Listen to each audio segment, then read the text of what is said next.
And hello, ladies, gentlemen, and everyone in between. How the heck are ya? I am indeed Diana Clarion, the Lavender Lady, and this is the Open Chat. And all sorts of fun today because I am oh God, I'm a mess. I'm terrified, okay? It's Super Tuesday, and I don't know how things are going to turn out. And the kind of person I am, I always view the worst. So I'm hoping that I'm going overboard, really, but I'm afraid I'm not.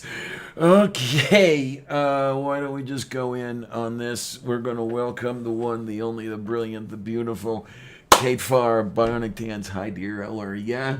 Hey, everybody. Actually, I'm a little bit pissed off to the point of murderous rage, to be Oh honest. boy, are you going to kill me for something? You know, Oculus, on the other hand, I may very well go down there with a shotgun, find the tech support people, and make sure they know how happy I'm not. Oh yay! But Can I watch? one of my Oculus Rift controllers broke, and they're totally giving me the runaround. They Oh say it could be no. anywhere up to a month before I get a replacement. I'm kind of pissed off. I would So, be, yeah. Yeah. yeah. But other than that, things are going pretty well. Although if you see me shaking a little, it's because I'm drinking a fuck ton of caffeine. I understand And that you discharged your democratic duty. I did actually. Yes, around about 9:30 this morning, I went to that and I voted. Here's my voting receipt. Yes. Yay. Mind you, I didn't know really anything at all about the local races, so I just Bernie Sanders and handed it in. There you go. Well, there's the problem is with here anyway. The local races, so many of them are unopposed. It's a matter Mm. of no one wants to be bothered to run against the dynasty holder, and Well, I mean, on the ballot, there was something I barely glanced at. Those are like our next representative kind of thing, and there was like 12 names. And I was like, I don't know anything about any of these people. I'm just gonna leave it blank. does Kate have Oh, an apparently I echo? have an echo. Okay, I don't hear an echo from Am you, I but am I echoing just myself? Am I echoing Diana? okay. You know what? Let's give some Okay, stuff. what the actual fuck? I'm looking at what is this, Politico.com, Oh and no. with 0% of the vote in, they have called it for Biden. Something ain't not What the right fuck? here. Something ain't not right here. For fuck's sake, man. Or as I said to the guy who was giving us a problem, who was it the football player, the ex-football player? I forget. What, Colin Robert Kaepernick? Reed, I think it was, or something. Oh, This guy was giving us a hard time that we always swear or cuss using his God's name, and I just, oh, for the love of Saint Gulick, and he's somehow wanting to believe that that was his God's name.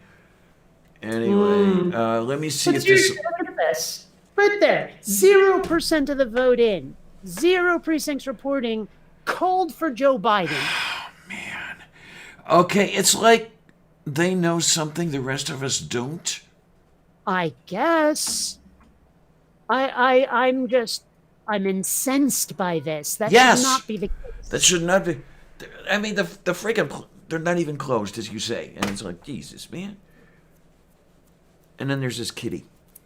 Um, I have to post this to Twitter with my outrage. oh, please do. Yes, by all means. It doesn't even sound legal or anything. If the echo is gone, then the problem was me. Okay, yeah, it was going out and into my mic and all this other happy stuff. Again, yep. I'm the one. I'm still the one who screws it up. Anyway. Oh my, yeah, it's what really gets to me is that I mean I have to watch all this from the wings, because I don't get to cast my vote for another 8 weeks. And it'll probably be all decided by then. Probably. Yeah, it's 28 April is the Pennsylvania primary. What do we got here? That wouldn't be a bad thing necessarily, a big day for Warren, yeah. I mean, I'm a Bernie person, okay? I say that unashamedly. Um, I did leave a comment to Kay, and he made his little post about hoping it's going to be a wonderful day for Biden. And it was like, come on, man. George Takei said that? Yes, he said that, yep. Ay, chihuahua. Okay, well. And I basically told him, hey, look, honey, Biden is more of same. Can't you see that? Damn. Now, okay, I'm looking at New York Times, and they're saying the same thing about Biden, but they're also saying Vermont for Sanders, but that's... Well, that's given. That's given, yeah. Yeah. Actually, I think the New York Times site is way better than Politico right now, because they don't just have the results. They actually have forecast, our best guess at a winner. Ah, okay. So that's handy. And I'm looking, and maybe I should actually share the screen while I'm looking, so the rest of you don't have to listen to my dumb butt. Oh, please. But but let's see, where is it? Yes, it's this one. So as you can see, North Carolina, they're saying probably Biden, and then Alabama, probably Biden. But what is Emmy? Is that Maine? Yeah, Is tilting Sanders. Massachusetts, maybe Sanders. And then Oklahoma and Tennessee, Biden. Texas, maybe Sanders. Arkansas, Biden. Colorado, Minnesota, Utah, and California, all Bernie. Okay. So, I don't know. I mean, I don't know. I'm not sure I agree with all of that, but still, that's better than Politico, where they didn't have those projections. Yeah, what am I looking for? I remember 4 years ago, the southern states went for Clinton big time. You know, the Virginia, the Carolinas, the whatever have you. And I'm thinking, I was hoping that there was some way that Bernie could pull something out there, but maybe it's that, okay, they are just blindly mainstream Democrat, and that's going to be it. But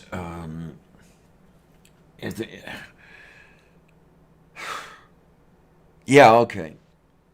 Calm down, Clarion. Just calm down. You can tell I already that. got some reactions here. Someone on Twitter is saying, fuckery everywhere. I smell 2016. Uh-huh. Yeah, yeah. Jeez, man. I mean, if you're going to call the damn thing before the polls are even closed, I mean, what the fuck? You know, what are you up to? Weird question, because I think I knew it before, but what is Biden's home state? Delaware. Oh. Okay. Mm-hmm. No, not his birth state. Oh, well. Anyway, so yeah, I'm trying to remember exactly what it was. I think it might have been last time around where like Hillary lost her own state, or maybe they're projecting Biden to lose his state this time around. But I remember seeing something where like someone whose home state, they were just not popular there at all. Okay, I do remember that happening with Mondale years ago. Maybe that's what I'm thinking of. I don't know. Yeah, that was the year. I barely remember the Mondale race. Barely. I just remember he got stomped. Yes, because he was boring. Absolutely. And the only state he got, Well, he got D.C. and then he got Sergeant Shriver's Massachusetts. Hmm. Shriver was his running mate, and that's the only state they got. And Nixon took 49 states. Oh man.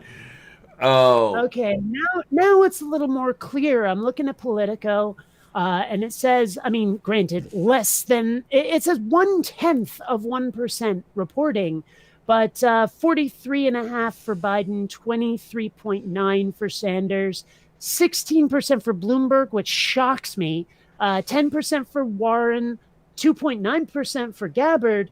And why the hell did 2.4% of people vote for Buttigieg when he's not in the race anymore? Wow. You know what I bet that is? No, you know what I bet that is? Early voters. It's got to be Oh, like okay. mail-in We can ballots. hope. We can only hope. Yeah. That's got to be mail-in ballots. There's no way that's legit for like recent events, actual people voting. No, there's no way. Mm. Um. I had something in my head and then I lost it. Well, that happens a lot anymore. But Mm, I believe they call it a brain. No, I'm kidding. did Um, did I have one of those? I'm not sure.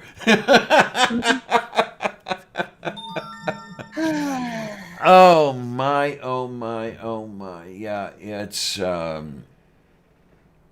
don't know what I'll do. Oh, I know what I was after.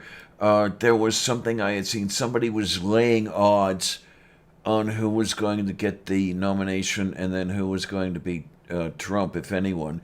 And I think it turned out to be something like Biden was going to get the nomination by a 30-point margin or something like that, and then lose to Trump with mm, maybe getting 16% and then Trump picking up everything else. Well, Um, that's why I have issues with the people who have been saying, no, no, just this is the primary. Let people vote their hearts in the primary, and then we unify for the general. And I'm like, you realize that's never going to happen, right. that you need to think further ahead to the general and find out, well, is the person that's in your heart for whom you're voting going to win? Because Mm-hmm. if we all have to coalesce around someone that we find odious, that's a strategy for losing. Yes. But you try to tell people that and they act offended, they call you an asshole, they do all sorts of stuff. And I'm just like, dude, I'm trying to I don't know. I'm not Yeah. even sure how to say what I'm trying to do because it all sounds hoity-toity when I say things like I'm trying to impart some wisdom or I'm trying to explain this. That. And it's just like there's no way to say these things to people without having their walls come up. Mm-hmm. Um, where was I going? I got something and then I lost it. Damn it. This happens to me more and more as time goes on.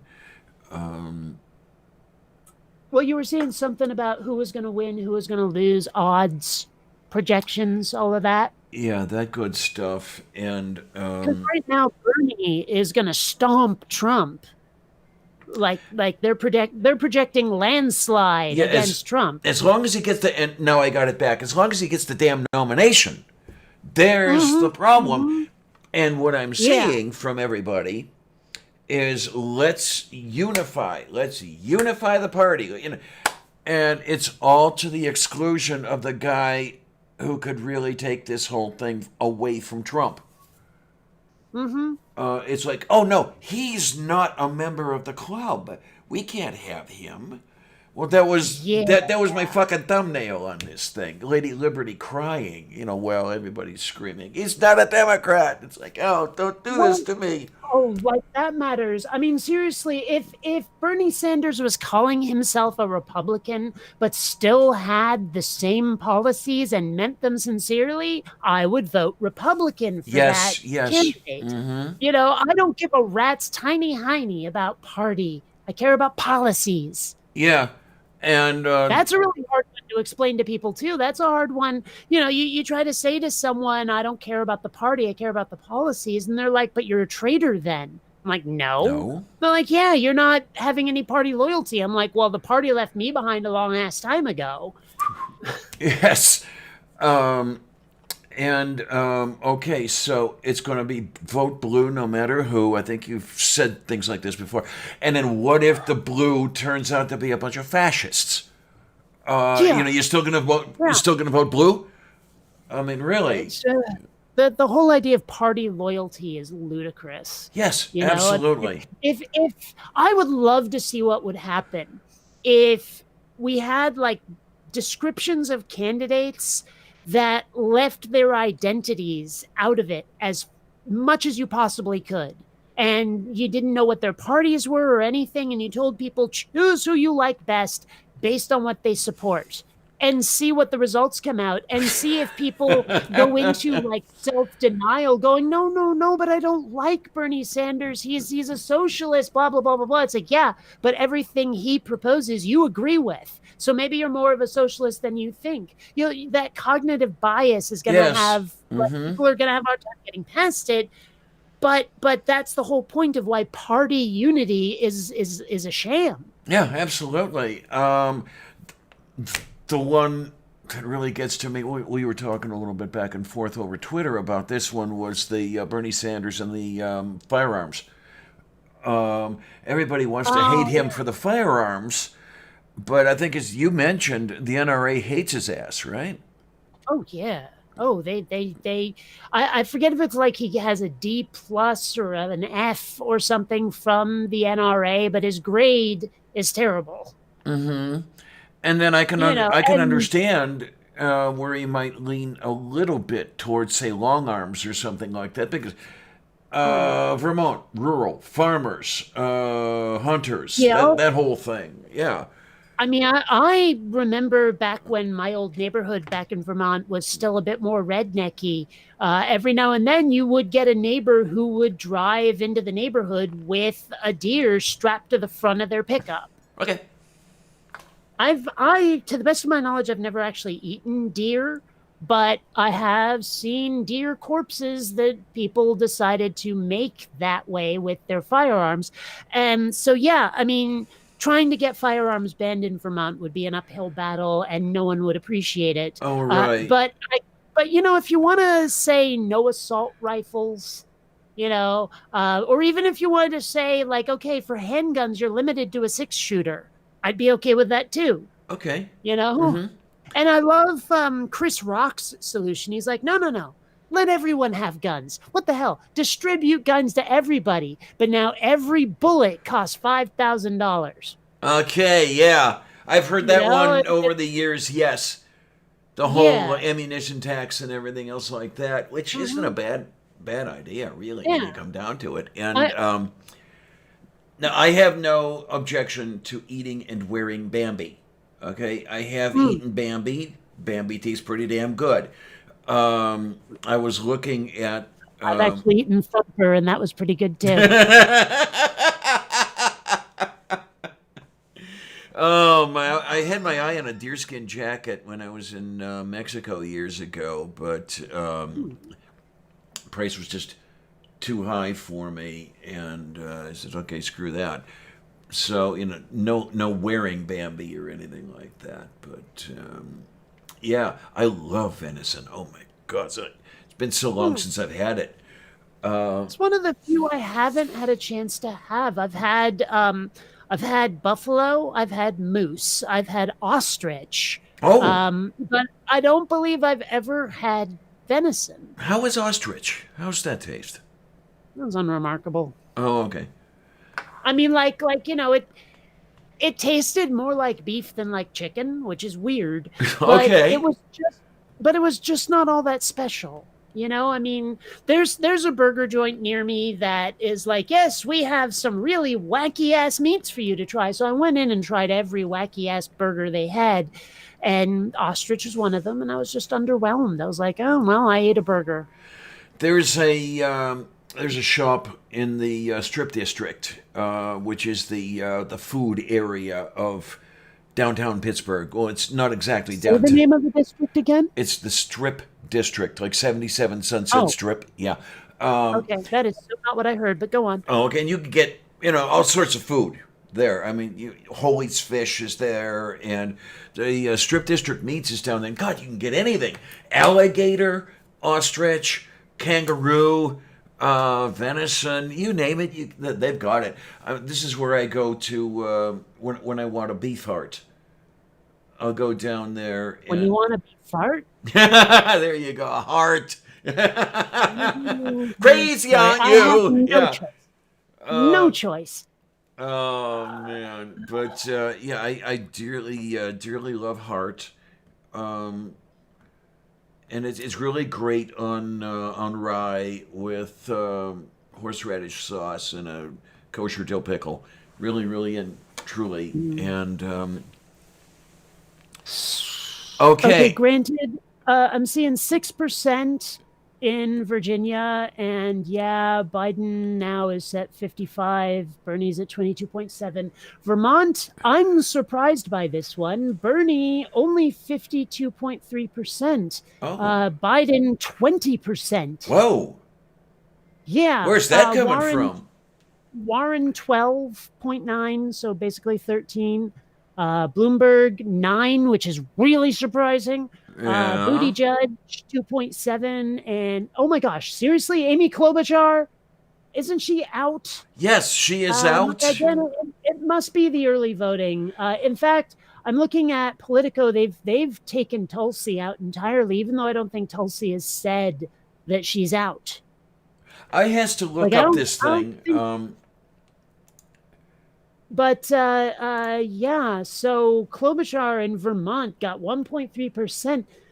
What the hell? I mean, I don't see how she is appealing in any way. I really don't. But apparently, some people have a major hard on for her, so whatever. But yeah, so Bernie gets Vermont. Okay, so we've got three candidates drop out ahead of Super Tuesday. I want to read it, not watch a video. No, I hate that. Yeah, Washington Post has a video up there, and yeah, I do have the subscription, but I'm too lazy to go. Okay, wait a minute. Oh Okay, man. Buttigieg has 0.6% in Virginia. Okay then. Oh my, oh Actually, my. you know what? Now that I think about it, though, doesn't a candidate need at least 15% to get any delegates? Am I right about I that? don't remember the number, but there is a cutoff. Yes. Okay, because right now, like Warren has 12.9 and 9.9, Vermont, Virginia, respectively. So she's not getting any delegates, and nobody below her is either. So right now, it really is Sanders versus Biden. Yes, absolutely. Okay, so what it looks like here, well, from New York Post, they're featuring Buttigieg and Klobuchar. Yeah, both of them have dropped out. This was with a Mhm. headline of hundreds, in quotes, of Super Tuesday voters want early vote redo after dropouts. No, it doesn't work that way. It should. I mean, if like for example, Iowa, right? Mm-hmm. Buttigieg won Iowa pretty hard. I mean, granted, it was kind of neck and neck, but he still won, right? And now he's out. So all those delegates he got are what now? Cast to the ether? I believe, don't quote me on this, but I think that the delegates are somehow redistributed. But I don't know Well, that the votes cast for him are redistributed. That's the thing. What I'm well, how gonna, do I? But the delegates are what matter, at least in yeah, terms of getting absolutely. the nom. So where do they go? Are they distributed evenly? Are they distributed according to the vote? I mean, what? How does that work? Well, I'm I have to okay. wonder. Here we are. We're near the top. What happens to delegates when a candidate drops out? And okay, Washington Post. So this is pretty good. Um, oh come on, jeez, man. Oh, Washington Post is one of the ones with a paywall, isn't it? Yeah, but I do subscribe to the Washington Post, but for Oh, some reason it's not. It doesn't have me signed in. Yeah, I decided to spend my $100 a year for a Washington Post subscription. gotcha. Yeah, it's Nordnet. Okay. I mean, usually I can get past that paywall if I use an incognito window. Um, Okay. let's see. Okay, what happens before the convention? Most states hold primaries in which several pools of delegates are awarded as follows. The process for caucuses ends up in the same place, but with more cumbersome math. Let's see. There are statewide delegates awarded to any candidate who finishes more than 15% of the vote. We knew that already. Those delegates are distributed proportionally to the percent of the vote earned by each candidate. Okay, so yeah, it should be distributed proportionally according to the vote as it is without the Okay, candidate. so it would kind of be as if those candidates did not exist then. That's Because what it everybody would sounds be like. even. Yeah, okay. Okay, we can. Yeah. Um, So like that recount people are talking about, I mean, I don't even know how because I'm sure there's somebody out there who is like, okay, Buttigieg dropped out, Klobuchar dropped out, but I don't want my vote going to Sanders. I don't want those delegates going to Sanders, but it's going to end up that way. yeah. And this is why we need ranked choice voting, damn it. I really want that. I really do. Yes, that would be a And here's a very question good for thing. you. Hmm. Is it rank choice voting or ranked choice voting? I am not sure, and I'm going to try to find out. Yeah, I because I mean, think. whenever someone says it, they say it so fast that I can't really tell. Okay, from what I'm seeing here, it appears that my first thought was correct, where it is the past tense of the verb. It is ranked choice voting. Okay. Okay. So I've never been clear on that. But yeah, we need that so much. Yeah. Boy, do we need that. If Th- nothing else, it would give us the ability to have more than two damn parties. that was what I was just about to say. Yes. Um, Yeah. we could get away from that whole two-party winner take all crap, which Hmm. is what's really eating us alive right now. Sorry. Well, I mean, like our choices, especially in 2016, were between two bowls of shit, and the only difference was the color. Yes, really. That is not okay. I like the reason Hillary lost to frickin' Donald Trump is because she was unappealing to a huge part of her party. Mm-hmm. I You mean, know, I it's have. like, and so a lot of people just didn't go out to vote because they're like Hillary, Well, whatever, that's or the they whole switched to thing. third party. I mean, I myself voted for Jill Stein. Okay. So, I mean, I was like, and you know what's funny? Back in 2016, I was howling for Elizabeth Warren to run because compared to a lot of the other candidates out there, she was a lot better. But Mm-hmm. now, knowing more about her and watching her in this race, I find her quite odious at times. Yeah. Yeah. Her Republican roots are showing, Yep. Yep. and I admit that with no pride that I wanted her to run in 2016. well, so She did I. sounded awesome, but I hadn't seen behind the curtain yet. I didn't see her true self, and I think I finally had enough of her when she tried to have that hot mic moment with Bernie. Did you call me a liar on stage? Jeez, yes. Oh, that for me was the end of Warren. I was done with her at that point. Oh my. Oh my. Yeah, I was many, many times last cycle. Is yes, I would like to see a woman as president. I would like to see Elizabeth Warren, not Hillary Clinton. Yeah. Um, and okay, knowing what I know, knowing what I knew then, not what I know now, and everything, I'll still stand by that. I saw Warren as better than Clinton.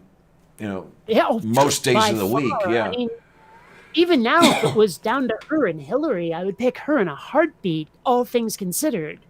But And Jen Peoples and I got into an argument about that, but uh, that's. it's funny. In person, Jen Peoples is okay, but online, she turns into a bitch. Oh my. And I mean, maybe it's even like in real time she's okay, but if you're having a text exchange with her, oh, I don't Okay. know. But I mean, seriously, like I've met her in person. I've met her at conventions, and she's one of the nicest people I've ever met. Huh. Right up until you start talking to her on Facebook. Okay, then. Yeah, which is where we got into, like, I think it was Facebook or maybe it was Twitter where we got into our argument when I had mentioned it. I had not liked Hillary for years. This Mm. it's no change that I don't like her now. And so, when Mm. nobody asked you, yeah, Mm. you kind of did by getting into the discussion, but well. Yeah. And I understand what it's like when you're in the public eye, and if you express an opinion, everyone else has to like either join in or tell you you're an idiot. That's just inevitable. Oh yeah, So I mean, and she's on the atheist experience, or at least she was last I checked. I don't know And if she still is or not. I really don't. oh, politics between that and the non sequitur show. I don't know who's still on what anymore. And the rationality rules thing with the ACA and all of that. And Yeah, and like there were so many freaking resignations and all of this stuff. And don't even get me started on David Silverman and the American Atheist thing and all of that. So I mean, I can't keep track of who's still doing what anymore. But the point is that Jen Peoples has been in the public eye for a while. And that her telling someone else no one asked you when she's putting herself out there is kind of ridiculous. yeah, really. I mean, that's what came to my mind. It's like okay. I'll just back away. I'll shut up for now because. I've never been one to shut up. Oh Eh, man, I'm kind of happy that I'm not a major force out there. I'm glad I'm not a major personality. I Major personality, and it's Yeah, sorry. pretty I'll much. just be sorry. I've watched How I Met Your Mother too many times, and that was a thing in a couple of episodes. Or if anyone said anything that sounded like a military rank, they would go da da da. It was a private message, that kind of thing. So it was a major disaster. Oh That kind man. of. So Okay. it came up, and it sticks in my head. The number of times I don't say it. So wait a minute, Beach. You have to wait until April as well. If I may, you can tell me to shut up. And where are you? I'm in Pennsylvania. I don't know about you. I voted this morning. Neener, neener, neener.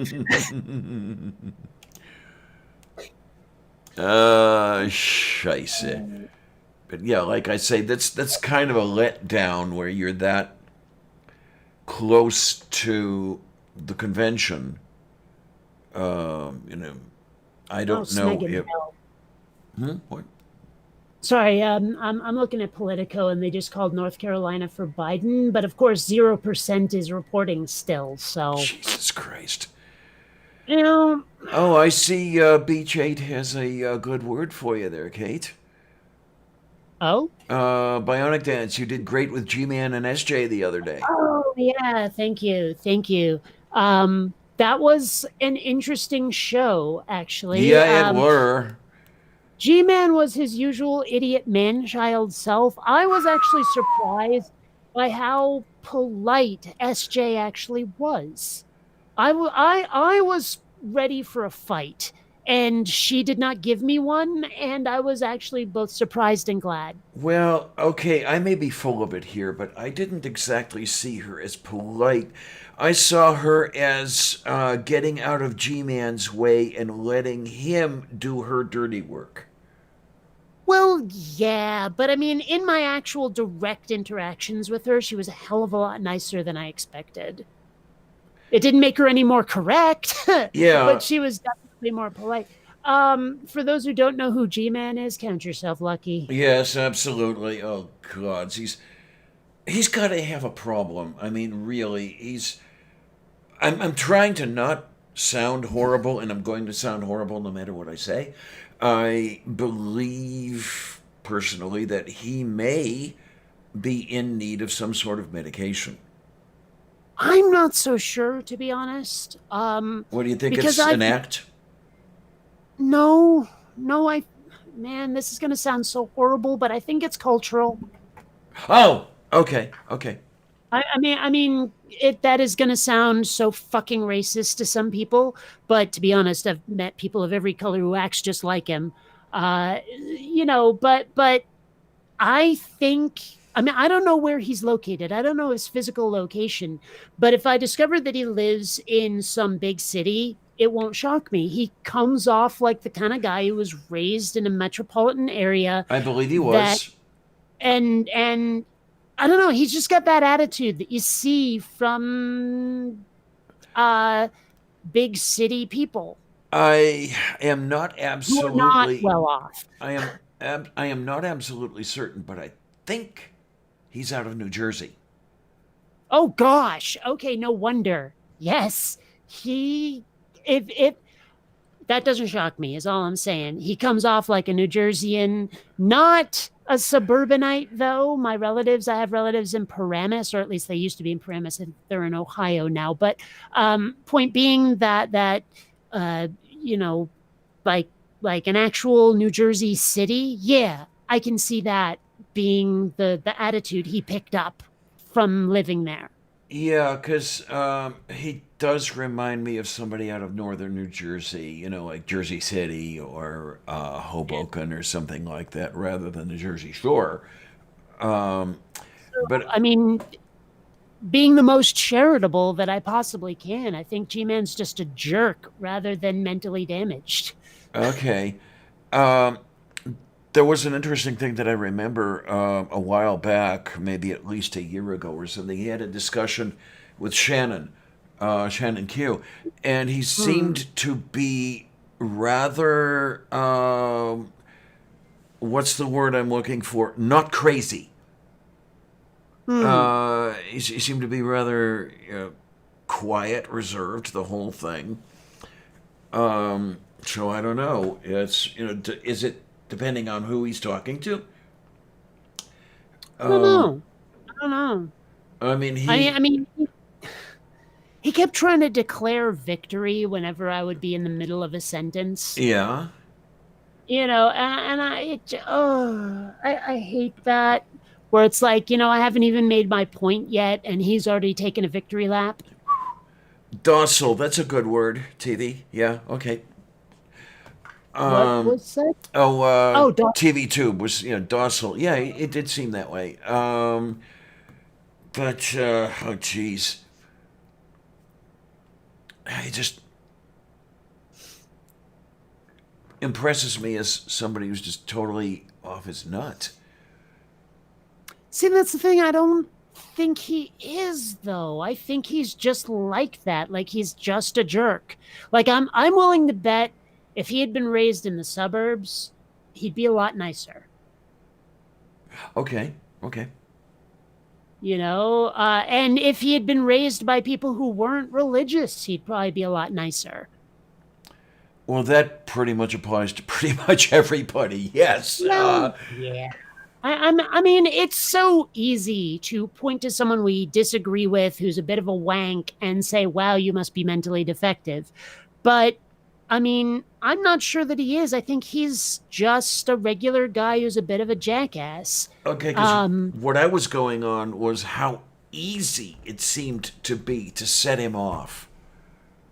well, that's true of a lot of people. Okay, well, yeah, I can look back and think about my ex. Yeah, okay, you got a I don't point want there. to be defending G-Man in any way, but I'm I think that we may not be giving him enough credit. Um, but I mean, granted, if we do give him credit, what that ends up meaning is that, well, we think he's just a prick instead of he has an excuse for being one. You Mhm. know, I could name someone else that is kind of a prick because he's mentally damaged, but that actually I'd name a lot of people like that. But I don't. It's kind of like how whenever some rabidly anti-gay politician or clergyman or something is out there, everyone figures, oh, he must be gay. He's just in denial, and so he went to the other extreme to compensate. I mean, Mm, that's I don't think it's possible that every rabidly anti-LGBT Republican out there is closeted. I don't think that's possible, right? you've got a And I don't point. think Yeah, and I don't think it's possible that everyone who's an asshole has a mental reason for it. I think they might just be pricks. indeed. You know what I'm saying? Let me have a look. I have that "did I leave the iron on" thing going in my head. Let me take a thing, and I'll be right back here. Oh my, oh Okay. my. Because yeah, I mean, if that's been going this I have long, it's beyond help. But I have a oh, okay, very we're fine. adorable We're fine. kitty on my lap, but she does the thing where when she puts her paw on my arm, which is really cute, she has to have the claws out when she does Oh it. my, Columbia. Okay, I Uh, feel a whole lot better now. I could not remember if I turned the soup off. like you know the stereotype of like someone's having sex and the camera cuts away and their hand clenches the sheets like that. Okay. I'm talking about. Well, if I start petting Columbia, and in no way do I mean naughty, Right, she will do. right. She will when she starts purring with her claws. She will do like that with whatever her paw is on, and it's usually my arm that she has it on. So I mean, on the one hand, yay, I gave my cat a certain amount of happiness, but on the other hand, ow. She's a little better at that. The little one here is a little better at that than Columbia seems to be. I mean, she'll do it a little bit, but most of the time, what she'll do is just, get that orgasmic look on her face. I'm being petted.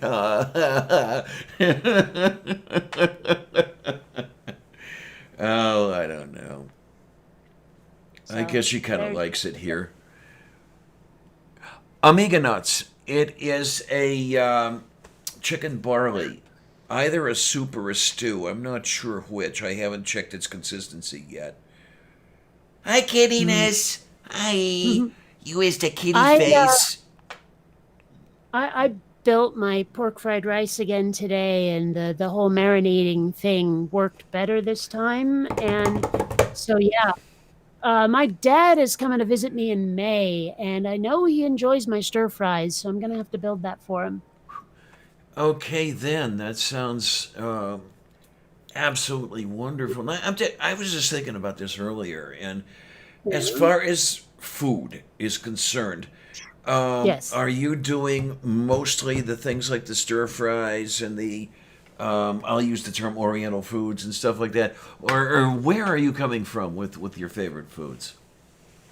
Well, I mean, these are just foods I prepare. I mean, I'm pretty decent with a stir fry. Anything much more complicated than that, and don't get me wrong, stir fries can be pretty complicated depending on what you're building, but anything more fundamentally complicated than a stir fry is usually either too much work, in my never humble opinion, or um, it's like I still haven't used my oven yet. One of Oh, these days, I okay, really want okay. to start. Yeah, little things like that. I mean, in terms of food I just like to eat, whether I make it or not, that's different from the food that I like to cook. Okay, If then. you see what I mean. But I am getting a lot better at making sure that the pork and the pork fried rice is prepared properly, which is really the problem that I was having. Because rice and vegetables and a little bit of scrambled egg, easy peasy, Oh, yes, right? absolutely. Yes. But making the actual pork come out the way it does in the restaurants, hard to do, Yes. Oh, right? boy, is it It ever difficult. requires almost constant attention. You cannot like just sort of walk away for a few minutes and then go and flip it.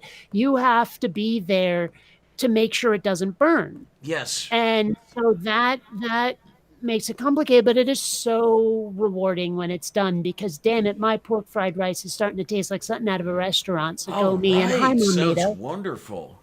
Hello, I'm sorry I'm late. Oh, not to worry, not to worry. How be you? I'm okay. I'm on my computer this time instead of the tablet. That Oh, explains something. ouch. You Yes, don't new normally picture. see the little M&M circle there. Yeah. Oh man, I has to look at this. Is Florida one of the Super Tuesday states? I don't fucking It's remember. not. It's not. Okay, I didn't It's know if. not. Okay, The alright. Super Tuesday states: Virginia, Vermont, North Carolina, Alabama, I'm Maine, working Massachusetts, on it. Oklahoma, Tennessee, Chill, Arkansas, child. Colorado, Minnesota, Texas, Utah, and California. Okay then. Oh, fuck me. Gently with a chainsaw. It looks like Biden has 51.8% in North Carolina. Bernie has Okay. 14.8. Bloomberg 17.3. What the hell? Okay, now the North Alright. Carolina number for Biden, that actually does not surprise me. Um, Hmm. because well, they But never had any still, taste there anyway. But but still, yeah, it's a fucking 14.9% for Bloomberg. yeah, I Oh, know. oh, hold on. Something just updated. It looks like he's down to, yeah, he's 14.9, but Bernie is at 18.9 now. So something changed. Okay. Oh, Mom NATO has left the meeting. Okay. By the Um, way, And Biden went down to 49.6. So at least it's not a majority. well, are they going for majority or plurality? Um, well, no, I'm just saying it's not a majority. That's all. I'm not talking about what they're going for. Or, I'm just saying that it's not a okay. majority. Oh, wait a minute. What is that word? Is it plurality or plurality? Plurality. Plurality. Plurality. Okay. Okay. Yes. I want to get that I right. don't know what any of that means. Majority is more than 50%. Plurality is having having more votes than anyone else, but it's Yeah. not over 50%. Hmm. So it's basically like it's a non-majority majority. Okay. Whatever.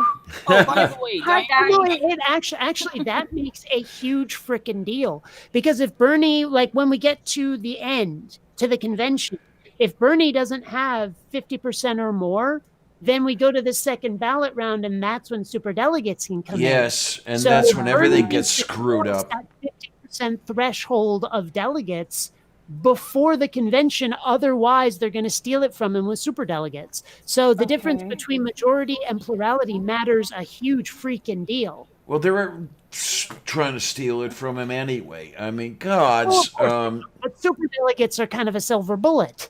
Yeah, Yeah. it amazes And me. Bernie's the werewolf, huh? Yes, pretty much. Takei put on Uh, Twitter earlier today that George he was so happy of how things are turning out for Biden and everything else like this, and I had to remind him, hey, look, honey, Biden is more. He said, refreshing to see how much of a change it is with Biden. That's it. I said, honey, come on, more of same. It's just too damn bad that the one candidate we have that would be a source of substantial change is being attacked for not being a member of the club. Mm. right. And it Um, is George Takei, not George Takai. Just saying. mhm. Okay. Yeah. Takei is Takei, not Kai. And Yeah. what really gets Potato, me is potato. that they're all No. no. It's a name. It's a person's name. It makes a lot of difference. Yeah. Mm. It's the whole thing where they'll jump all over him simply, and a lot of them will say, just as my thumbnail did, oh, but he's not even a Democrat. And it's like, as Kate and I were talking earlier, she had said, did you Who's not not a wear Democrat? Bernie? Oh, He's an independent.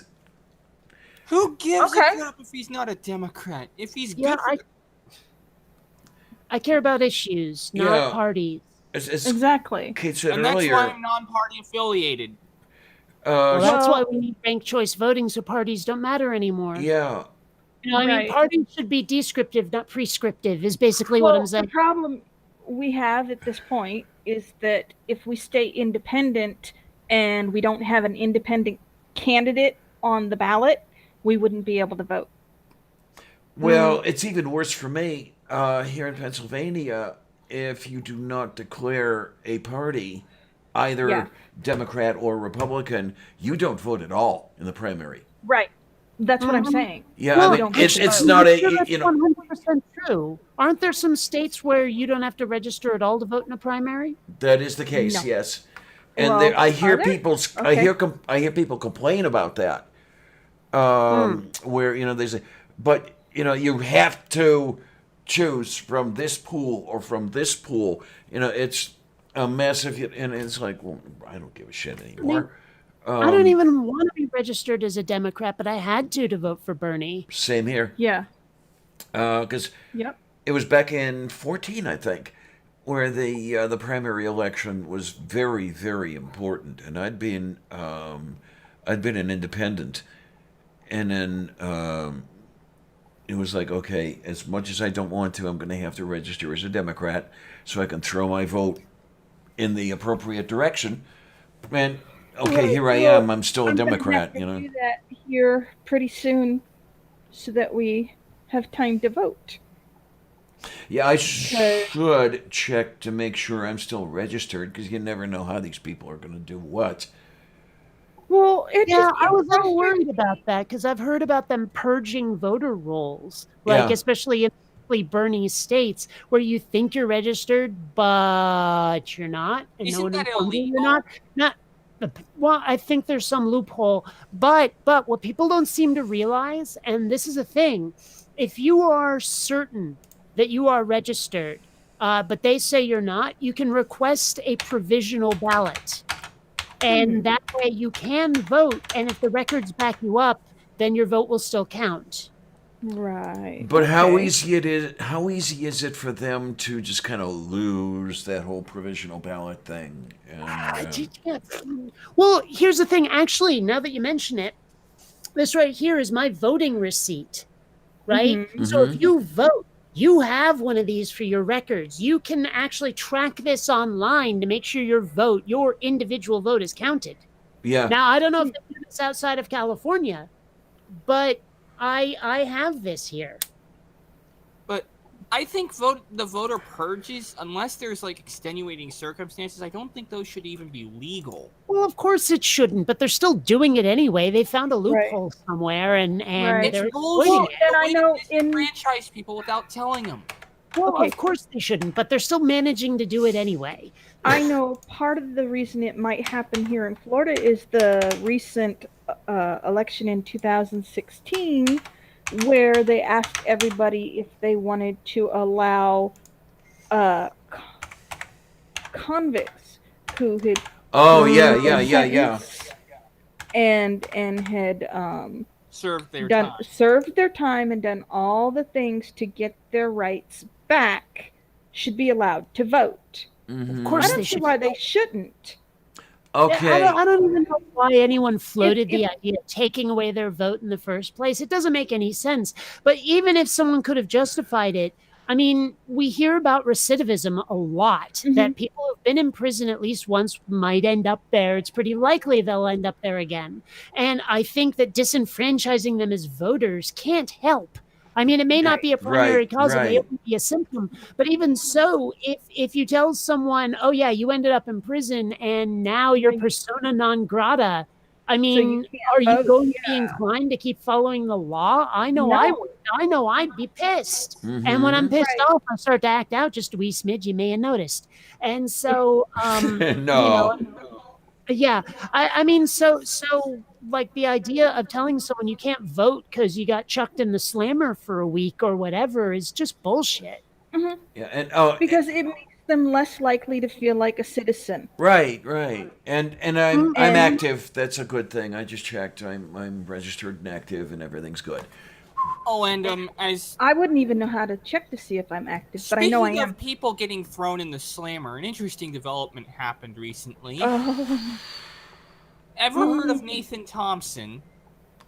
the guy who slapped his kid. The guy, No, that was the Nathan flat earther. Oakley. Oh, okay.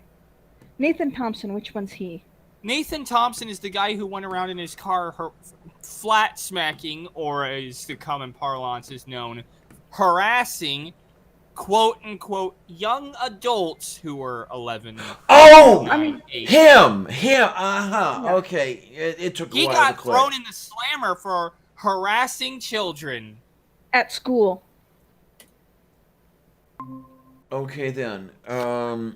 Okay, wait a minute, back what to have what we we were got over talking here? about before. Yeah. Right here, usa.gov/confirm-voter-registration. Confirm you're registered to vote. It's right there. Yeah, what I did was I typed, am I registered to vote? And I found a link and everything was good. So we got 2 ways to go that way now. So for those who are curious whether or not you're registered, bada bing, bada boom, Robert's your mother's brother. Vote.org.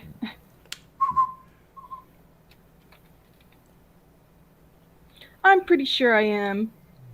Yeah, and Jackson is absolutely correct there. Yeah, Bernie's been independent for, Jesus, since what? The Civil War, I think. And yeah, he knows. I mean, I first noted his existence when I was 4 years old, meaning around about 1980 or so. And he's been an independent the whole time until he decided to go national with his candidacy, whatever, his office seeking. When he decided to become a representative and then a senator, that's when he started saying, I might be a Democrat for this. Well, I thought that he ran for the House and the Senate as an independent, but still caucused with the Democrats. Okay, you're probably right. It may have been the presidential race presidential when thing, he yeah, said, 'cause- okay, I'm going to be. But even so, I mean, you're right. He's been an independent for decades at least. Yes. It's, I don't know, would you call it a little bit of a Vermont mindset? Well, yes and no. I mean, it depends what part of Vermont. Because, I mean, Burlington, Chittenden County has the greatest concentration of people. I suppose you could make an argument that, like, Bennington, Rutland, and Brattleboro all have as many people because they are pretty big towns. I'm not going to call them cities; they're towns. Okay. But even so, I mean, in the more urban-y, if you can even call them that, areas of Vermont, you're going to get the more liberal folks. But where you get the slightly more conservative folks in the more rural areas, you'll find like a farmhouse every 20 miles kind of thing. So they don't matter as much as you might think. Now, what I was trying to remember was whether Patrick Leahy was an actual Democrat or if he was an independent as well. No, he was a Democrat. Okay, fine. Okay. I met him once when I was in elementary school. We did a class trip to Montpelier, and I don't even remember what question I asked him because, we had an opportunity to ask questions. I remember his reaction to it was one of those, oh, you're so adorable kind of looks that I got, when I asked the question. I think it was, the way adults can get condescending when a kid is a little precocious. Mm-hmm. Yeah, that was the reaction I got from Patrick Leahy, and to this day, I'm not happy about it. Okay. I wish I could remember what my question was, but I remember thinking like I was being dismissed. Okay, then. Probably. I know I've never had a good impression of most politicians. Then again, most politicians, well, take a look at who's in the office. Okay. So we've got 1 Trump minute before we start seeing results from Alabama, Maine, Massachusetts, Oklahoma, and Tennessee. So have they called for Biden yet? Okay, so who's winning at this point? Well, right now in Virginia, Biden has 54.6%. In North Carolina, he's got 35.1%, whereas in Vermont, he's got 23%. Now, Bernie, on the other hand, Virginia, 23.1%, North Carolina, 23.7%, Vermont, 50.7%. Now, granted, Vermont is 16 delegates, where Virginia and North Carolina are 99 and 110, respectively, so that's not great. Right. But later today, we will start seeing results from California, which is leaning towards Bernie, and that's 415 delegates. So it still could go well, even if it looks like Biden is stomping him percentage-wise. Right. Yeah, That could change in a heartbeat. what I'm hoping is that it does not end up the way it did last cycle, where it split between Bernie and Clinton. Basically, I mean, she edged him out, but it was still two something to two something, and I'd like to see him get some better number Well, and she there. only Well- edged him out because of the super delegates anyway. Mm. Thank But, God she didn't run. Oh, you mean this time around? Yes. I think that it would have been okay if she had. I mean, to be honest, I kind of wish that she had, because she might have split the Biden vote. I mean, that like I heard don't. that Elizabeth Warren said that she was staying in specifically Yes! to siphon off Bernie votes. Yes. So that we Right. would get to the convention and need the superdelegates. Right. She's playing the explicitly- spoiler. Yes, Right. exactly. And this is really pissing me the fuck off. Yeah. I mean, I used to like her. I really. There was a time when I read 4 years ago. I'm thinking, yes, I'd like to see a woman attain the office of president of the United States. I would rather it be Elizabeth Warren than Hillary Clinton. And at this point, she's playing along with the whole Democratic Party game. Right. And It the seems to thing be is- a whole concerted effort where they got a game plan and everything.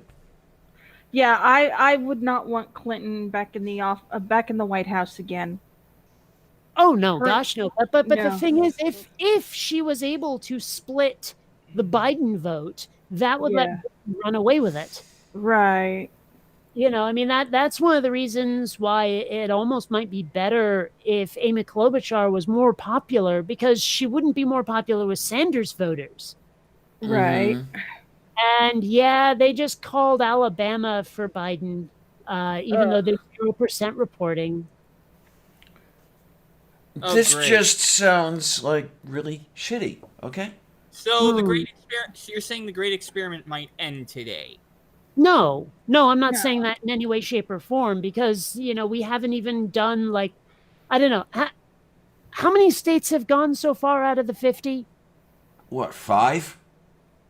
I mean, like, prior to Super Tuesday, it was what, 4 or 5, right? Right. Yeah. So now What's we've got, let's see, 6, 7, 8, 9, 10, 11, 12, 13, 14, 15, 16, 17, 18, 19. So at most, with a margin of error, I mean, we might have anywhere from 17 to 22 states. And that's, I mean, there's still votes to be counted. There's still states that matter. Super Tuesday is super, but it's not ultimate. Yeah, It's I'm not the end of it. I'm not Yeah. saying it's over until what is it, July or whatever, whenever the convention is held. Yeah. Yeah, depending Yeah, on who gets it's- the nomination. Yeah, it's not over till the chubby chick yodels. Yeah, because I mean, I can pretty much. I can You're pretty right. much guarantee. I would hope not, but I can pretty much guarantee that if Biden gets the nomination, it's over. The United States, yeah. the United States is no longer a representative government. No. Well, it isn't now.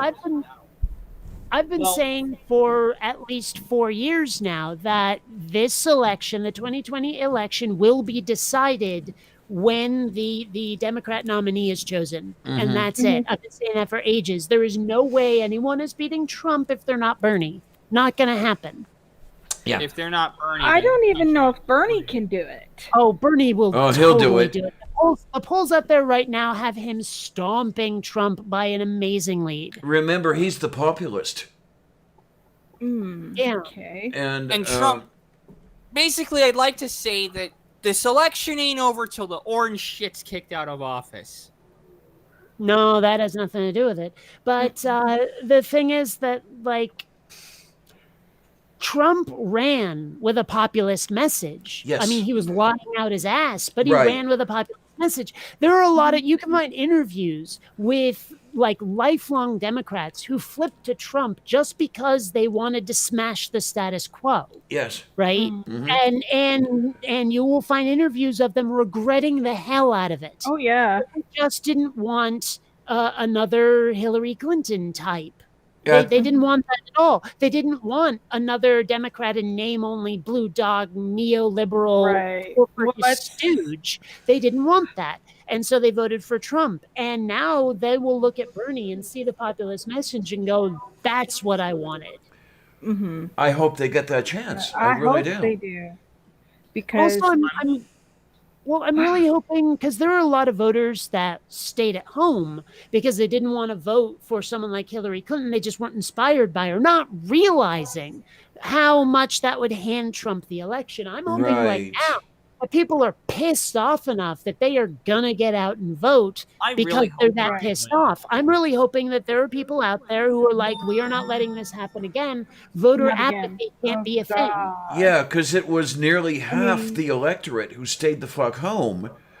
Mm-hmm. You had what, maybe a bit over a third and a bit over a third for each of Either the side. yeah, and then you had this, you had the red, you had the blue, and then you had this black. That was like whoop. Mhm. And Well, you know that political cartoon that goes around where you've got like two groups of people, and this group says, "Oh yeah, we voted," and then this group of people goes, "But my vote doesn't matter." And it's like that gigantic, "Oh, I'm just one voter, I don't matter," and it's like, well, the entire election is decided by lots and lots of one vote. You know. yeah, you could bring out, Oh. and I know they are tropes and the whole thing, but you can bring them out. For example, Andrew Johnson survived removal by one vote, and that whole and then- thing. Look at the shit that happened with the impeachment, where most of the Republicans went, no, we're not voting against him. It makes you wonder what he's holding over them. I don't know if it's Trump holding anything over them or if it's the turtle. I don't know, but in all honesty, if Basically, what happened in the impeachment trials. I know why Trump is not pardoning his buddy. Who, Do Stone? you know why? Yeah. Do you know why?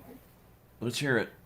If he does not get elected as president again, he only has one person he can pardon at the end of his term. So who do you think he's going to pardon from being convicted of any crimes?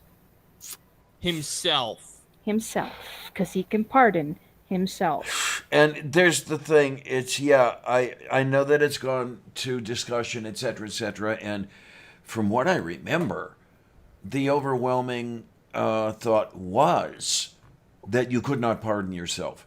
But Yes, you can. everything is so broken now. I remember reading a He can Washington pardon Post. himself. Well, would that not, in a normal circumstance, be a huge conflict of interest? No, he's the president of the United States. He is allowed one pardon. It does not matter who, what, where, when, why. He's already commuted a few sentences. I don't know if that counts as pardons, but No. No. This is one. No, this is his final. What's the term? Final act in office.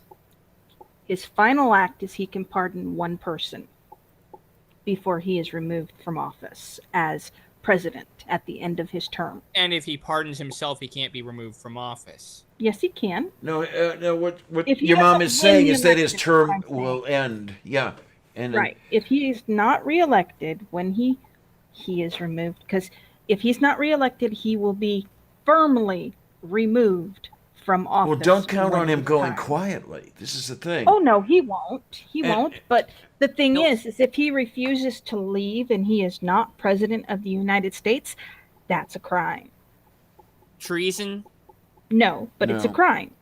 He no Well, I longer. mean, Trump has a lot of crimes to answer for, and Yeah, not just exactly. ones that happened when he was in the government. I'm not sure he can pardon himself for all of them. I don't know. No, he cannot, because many of them are state charges, and he cannot pardon anyone for charges at the don't state know. level. When he leaves office, there's a very, very real chance he will end up in prison. I hope so. And that's God, I Well, hope but so. see, that's one of the reasons why people are saying he might very well refuse to leave office. That he might try to barricade himself inside the Oval Office and say, "I'm not going." Okay, the Secret Service will break down the door. Of course they will. It's not going to work, but he's probably going to try it. I'd love to see that. It's Oh, I like, would- pass the fucking Because that will definitely end with him in prison. Well, If it doesn't okay, do call me anything- whatever you want to call me, but I'm not so sure it's going to go that way. I mean, the way things have gone, especially, okay, for example, the removal trial, which was it a was kangaroo court. it was all orchestrated. It was all choreographed. That is the and clearest it example was, of a conspiracy by the government. Basically, if the people in the Senate majority could go ahead and do something like that, could they not do other things? Or other people do other things like that? I have no confidence in government at all anymore. Okay, they haven't called it yet, but I'm looking at Tennessee, and right now, Bloomberg is winning with 26.4%. Tennessee! Bloomberg! Oh my gosh. What the hell's going on? Now, they haven't called Massachusetts and Oklahoma, but right now it's looking like those are going to Biden too. This is so shitty.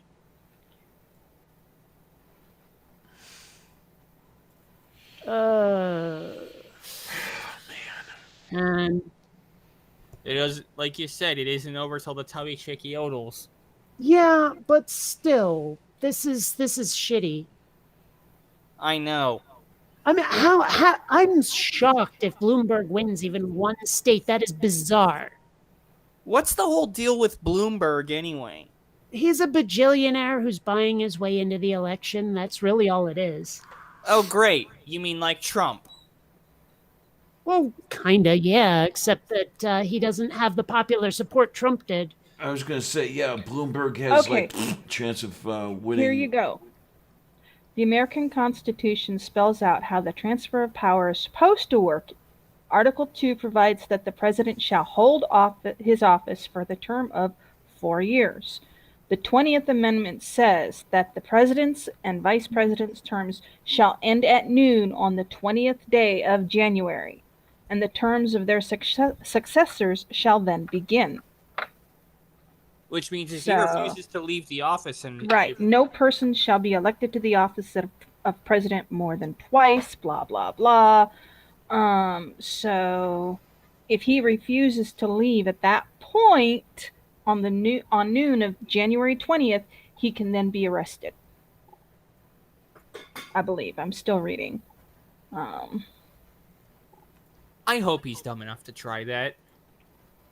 Oh yeah. Oh, I will be watching that live on television, eating popcorn, just to see them drag him out of it. Because I have a Kicking feeling and he will screaming. literally be kicking and screaming like a child, where you have a Secret Service agent on each limb carrying him out. Listen to this.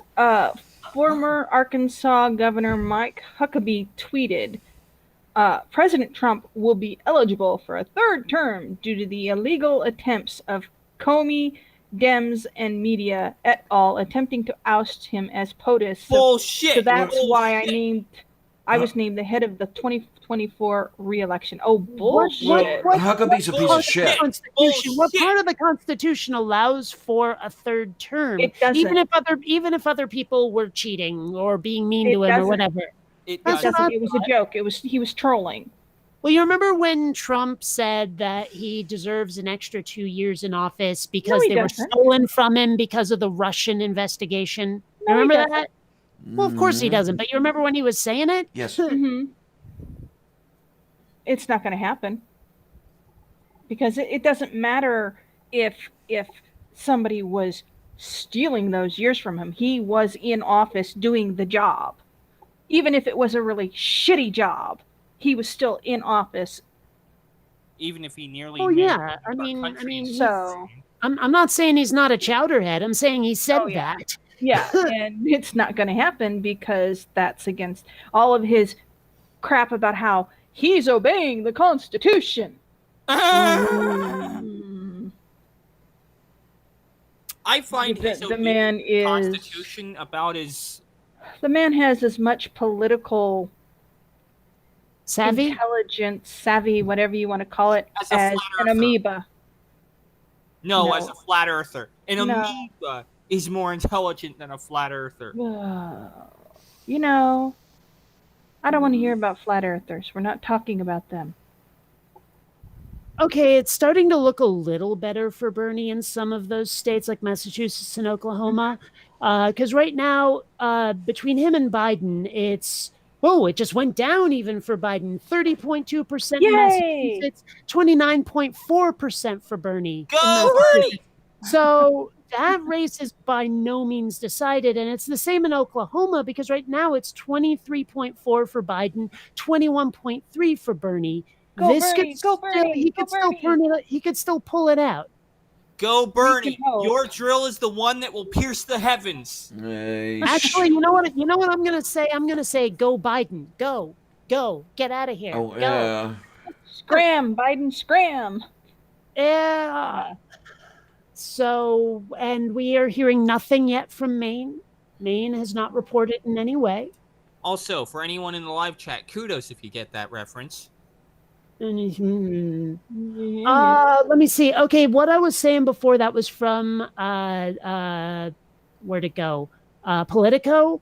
I'm looking on the New York Times, and well, they've called it for Bernie in Vermont, of course. Bloomberg is still Oklahoma, Biden, Tennessee. Yeah, they're still not calling it the way they did I for thought the other Bloomberg states. was in Tennessee.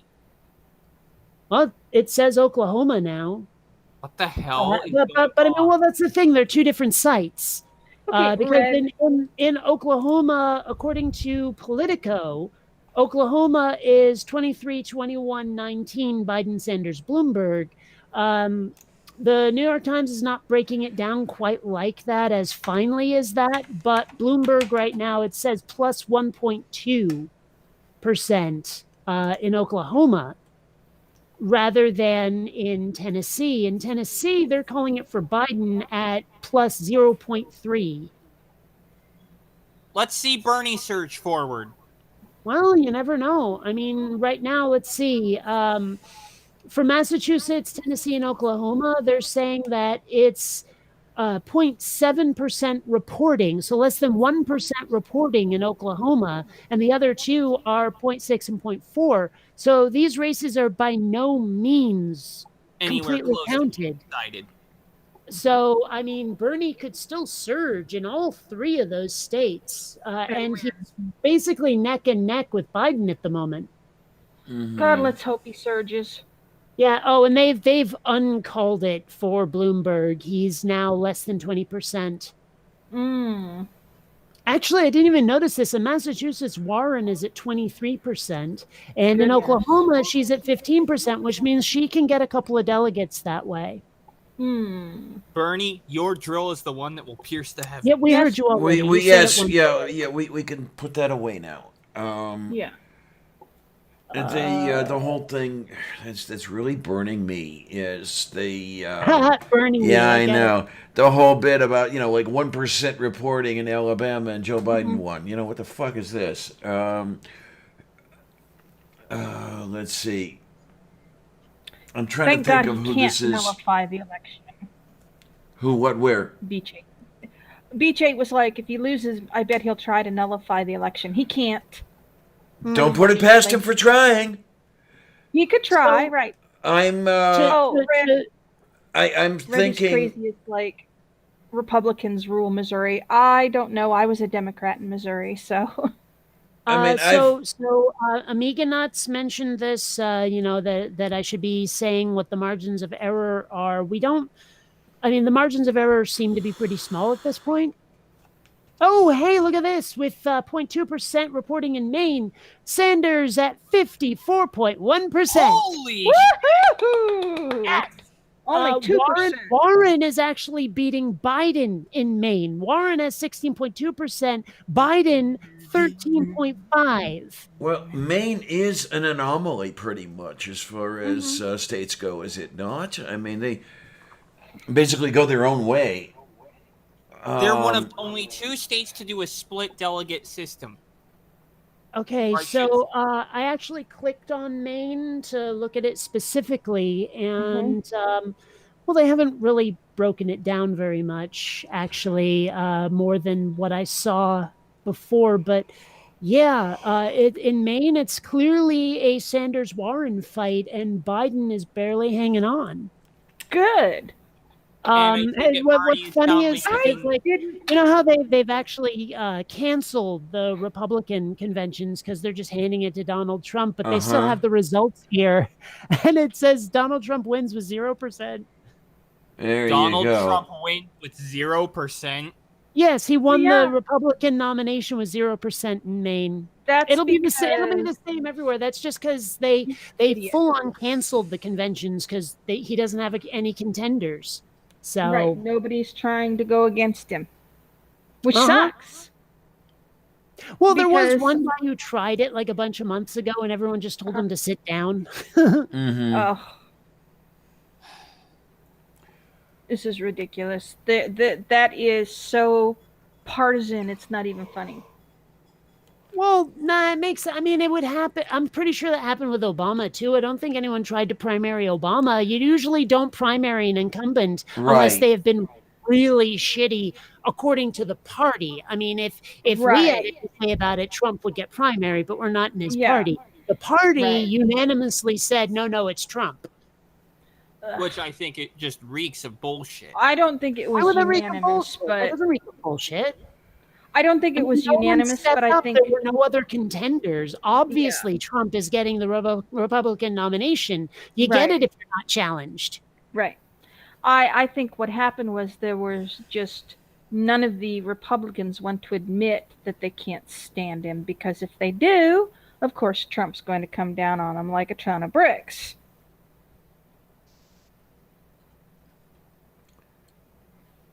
Well, there's a whole bunch of arm bending going on. I'm sure of it at this point.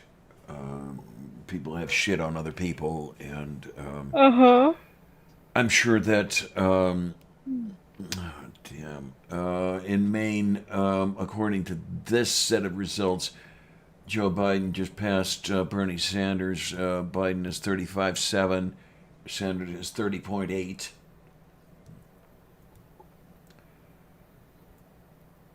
In Maine? Yeah.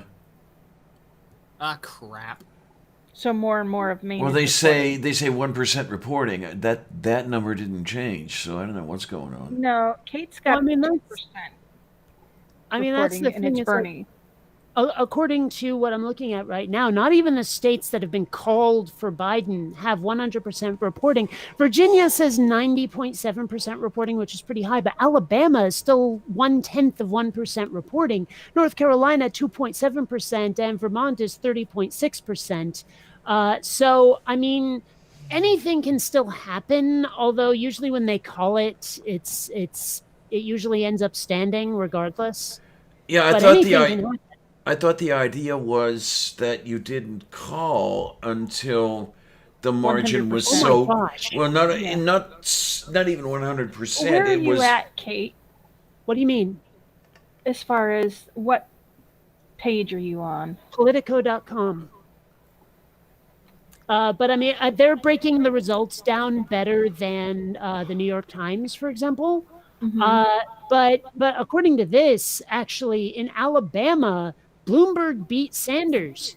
Bloomberg has 29.7% in Alabama, but Alabama is also at 0.1% reporting, and Bloomberg nosedived in Tennessee after more places reported, and it's only 0.8% in Tennessee.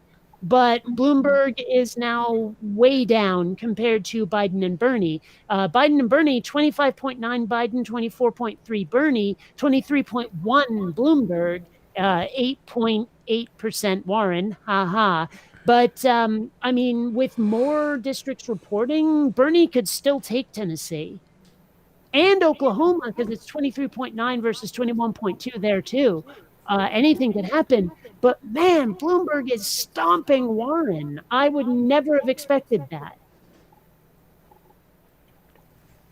Trying to think of what the appeal would be. I don't know. I honestly thought that Bloomberg was like just a joke, a doomed candidate. But man, he's doing way better than he ought. Oh. And then you begin to wonder why that is. But Okay. Well, you know what's funny is like I've gotten a lot of text messages from various campaigns asking me, "Ooh, who are you going to vote for? What can I convince you to vote for this candidate or the other?" And I got so many of them, I decided to start fucking with them. I'm like, "Oh, I'll tell you what, I'll vote for Elizabeth Warren if I get an all-expense-paid trip to the International Space Station." And you know, some of them were like, "Oh, please, come on, take it seriously. What do you really think?" And I'm like, "Dude, I was totally serious. I'll give her votes if she does that for me." But and then I was like, "But if you really want an answer, what it'll take to get me to vote for Warren is if she's basically a Bernie clone with a vagina." okay. You know, and I don't think they appreciated that very much, but I was being dead honest. Mm-hmm. Well, personally, if I were offered a chance to go to the International Space Station for a vote, I'd take it. Dude. Well, that was kind of my point, but I'm it's totally an international fucking space station. But I mean, here's the thing that I found interesting is it seemed like the Democrat Party was treating, oh, hey, it looks like Bernie just took a lead in Maine, 36.1%. But it looked to me like most of the Democrat electorate anyway was treating Buttigieg's gayness and Warren and Klobuchar's femaleness as completely unremarkable. Now, I was actually pleased that Mayor Pete never said you should vote for me or you're homophobic. You know, he never really tried to play the gay card. And Warren only barely hit on the whole you should vote for a woman thing. But Amy Klobuchar, on the other hand, decided to basically weaponize her second X chromosome. Like she hit on the vote for a woman thing so freaking hard. But as far as I'm concerned, any equality movement should be about making your difference, whatever it may be, unremarkable, a non-issue. Yeah. And Klobuchar, she kept trying to make it a huge issue. And I think that hurt her far more than it ever helped. Oh, I'm sure. It's like the thing about Buttigieg is, if that's what you guys are calling him. That's what I'm calling him. Nobody remarked about it. It was unremarkable because nobody remarked about it. It's like, oh, he hits for the other team. Whatever. That's kind of what I just said. Yeah, pretty much. I think it's interesting. Okay. But yeah, looks like Maine. Well, I mean, it's a 0.6% difference right now. It looks like. But hey, 0.6% difference can make all the difference. Well, of course it can, but I mean, it's still a little too early to call. It's looking likely Bernie, but it's too early to call. In fact, all of the was it Massachusetts, Tennessee, Oklahoma, and Maine races right now are too close to call. Oh yeah, Bernie's up ahead of. Okay, I'm not worried about U.S. Senate people. Let's see Bernie surge forward. It'd be nice. Yeah. But I don't really know how things are going to shake out. Bernie Sanders is winning in Texas too. Is he? That is something nice to hear. But the polls in Texas don't close for a while. Right, but he's got a 3% lead right now over. No, what you're saying is that. Well, wait a minute. Is that a poll or is that votes? Wait a minute. No, we have Texas over here. 1% reporting. Really? Yeah. Because what I'm seeing, it says here that the polls in Texas won't close until 7 p.m. Pacific time. It's right now 5:30 Pacific time. So there's no reason we should be seeing returns from Texas. I mean, 0.3%, 0.7. Bernie is at 26.8. Elizabeth Warren is at 21. But are those? Biden is at 20. Are those votes being cast, or are they projections from No, polls? it says votes. That's fucked up. That doesn't Yeah. make any sense, but okay. Okay, we're gonna Where are you look over seeing- Sanders here. has- Where are you seeing that? Okay, you know in the Politico, the main window when you first get in there, and it shows all those little white boxes across the top. I'm just I looking at the grabbed- election results. I grabbed. Well, that's what I'm saying. It's in the boxes in the top. I scrolled over to the left, or to the right, and it says Bernie's winning so far in Texas. I is I looking don't for know to where this this is. Okay, now what I have over here is 7 a.m. to 7 p.m. are the polling locations open. So that's Yeah, I can see Bernie. Now, on the New York Times site, they are talking about the winners here. They are talking about votes, which I think is very strange, but okay. And it says here that Bernie Sanders, 36.3%, Bloomberg, 23.5%, Biden, 15.2%. Mm-hmm.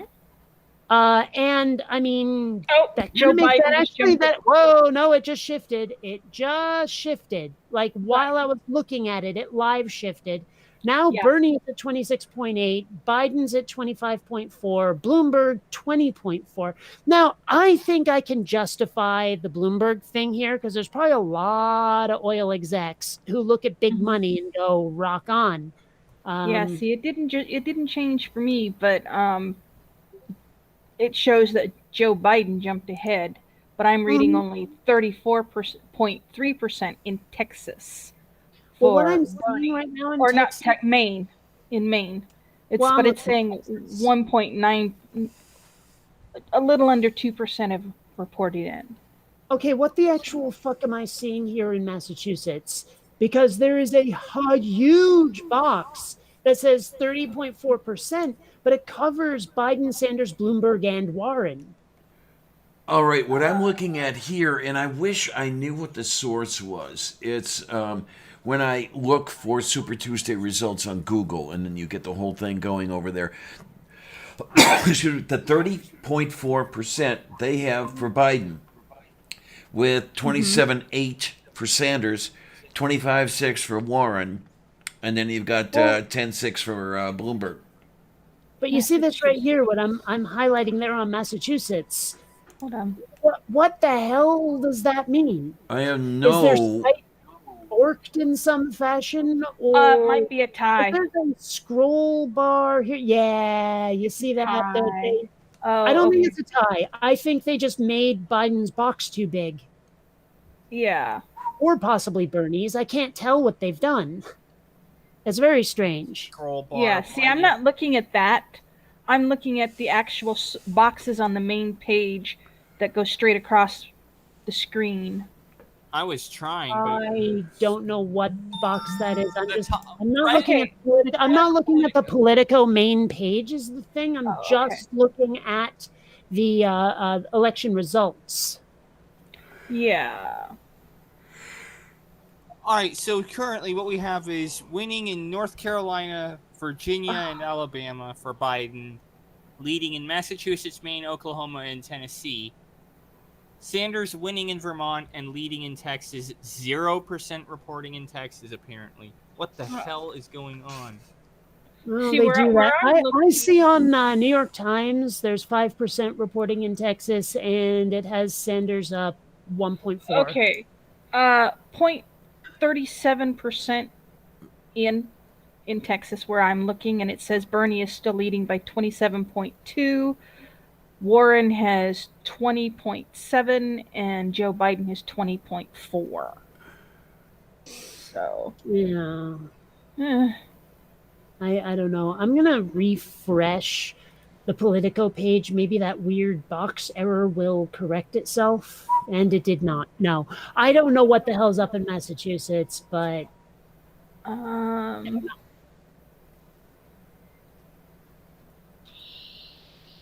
mean, it might just be a website error. I just jumped for Massachusetts. Biden in Massachusetts, 31.0.